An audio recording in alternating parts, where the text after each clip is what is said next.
मीरपुर नाम के शहर में तेजस अपनी पत्नी नीरू के साथ रहता था। पति पत्नी दोनों ही नौकरी करते थे। एक दिन तेजस गांव अपनी माँ के पास फोन करता है।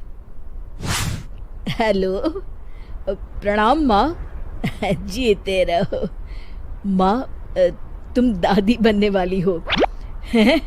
अरे वाह, ठीक है बेटा, मैं कल ही आती हूँ।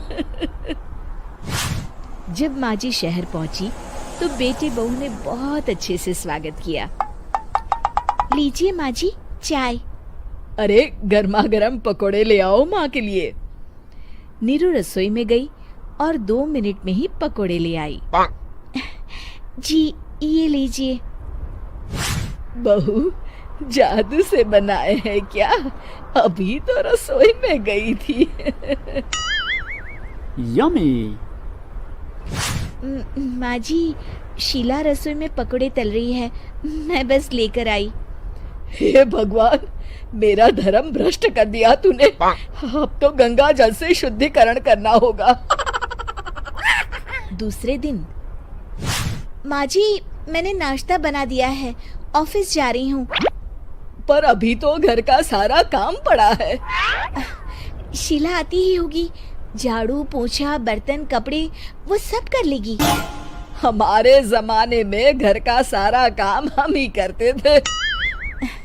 जी माँ जी, आप बहुत होशियार हैं, मैं घर ऑफिस दोनों नहीं संभाल पाती। तो जरूरत क्या है घर से बाहर जाकर चाकरी करने की? वैसे भी घर का काम खुद करने से घर में बरकत आती है, समझी? पर माँ जी। पर वर कुछ नहीं, इस महीने की पगार मिले फिर ऑफिस बंद। हाँ। रात को नीरू तेजस से कहती है, सुनिए जी, माँ जी बोल रही थी कि मैं नौकरी छोड़ दूं। वैसे ठीक ही तो है, अभी तुम्हें आराम की जरूरत है। फिर भी आराम कहाँ, शीला को छुड़ाने के लिए बोल रही थी। तो अब 24 घंटे में इतना काम तो कर ही सकती हो। पर जॉब पसंद है मुझे, घर पर मन नहीं लगेगा। अगले दिन जब दोनों ऑफिस के लिए निकल रहे थे, मेरी तो कोई कीमत ही नहीं है इस घर में। माँ जी, आजकल महंगाई बहुत है, रहन सहन भी बदल गया है, दोनों नौकरी करते हैं तभी ठीक रहता है। अच्छा, तू कहना क्या चाहती है? मेरा बेटा तुझे बिठा के खिला नहीं सकता? तू ही इस घर का खर्च चला रही है, हैं? नहीं माँ जी, मेरा वो मतलब नहीं था। मतलब खूब समझती हूँ, ये बाल धूप में सफेद नहीं किए मैंने। हाँ। अब तो ये रोज का काम हो गया था। तेजस भी रोज की झिकझिक से परेशान हो गया था। एक दिन उसने कहा, नीरू, वैसे भी तुम्हें मैटरनिटी लीव मिलने वाली है, तो अभी से ही छुट्टी ले लो।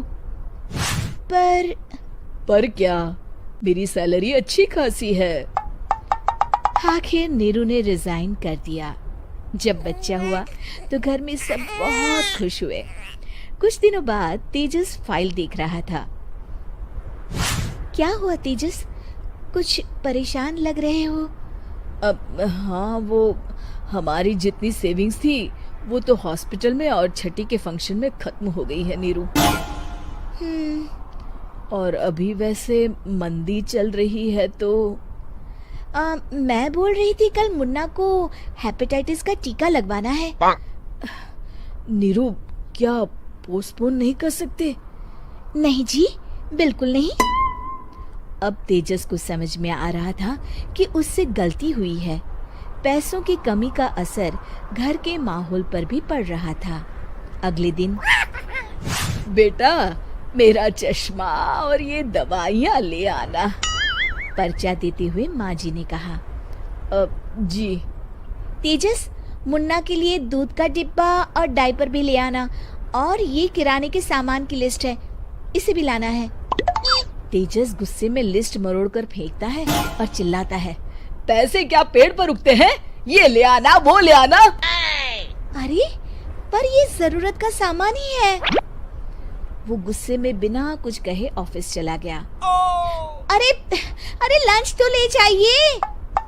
नीरू दौड़कर डिब्बा पकड़ाती है। एक दिन खाना खाने के बाद, नीरू,